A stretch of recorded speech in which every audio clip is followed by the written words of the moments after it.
அடுத்து என் ஆத்துமாவே கர்த்தரை ஸ்தோத்திரி, என் முழுவலுமே அவர் பரிசுத்த நாமத்தை ஸ்தோத்திரி.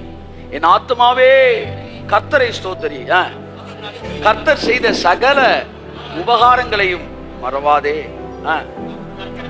அவர் உன் அக்கிரமங்களை எல்லாம் மன்னித்து உன் நோய்களை எல்லாம் சுகமாக்கி இருக்கிறார். கையெழுத்தி மன்னித்து எல்லாம் சொல்லுங்க, சுகமாக்கி இருக்கிறார். அப்ப மன்னிப்புக்கும் ஏதோ தொடர்பு இருக்கு. தொடர்ந்து சபை மன்னிக்கப்பட்ட மனநிலை இருக்க இருக்க இருக்க சபை குணமாக்கப்பட்ட மனநிலைக்கு கடந்து வருகிறது. சரியாயிரும் சரியாயிரும் எல்லாம் சரியாயிரும், சரீரத்துக்கு வெளியேறிடே சொல்லாம.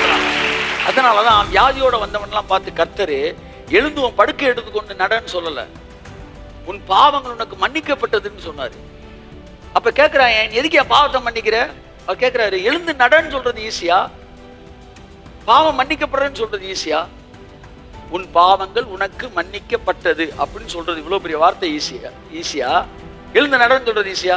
எழுந்து நடன்னு சொல்றதுதான் ஈஸி. ஆனா எழுந்து நடன்னு சொல்லாம பாவங்கள் உனக்கு மன்னிக்கப்பட்டதுன்னு ஏன் சொல்றேன்னா, பாவம் மன்னிக்கப்பட்டாலே நீ எந்திரிச்சு நடந்துருவ. நான் சொல்கிறேன், உனக்கு வியாதி இருக்கும் போது கூட வியாதிக்கு ஜெபிக்காதே.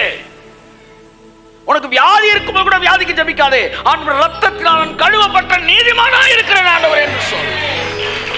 நீ சொல்லும் போதே வியாதி உன்னை விட்டுட்டு ஓடிரே நாமத்தினால.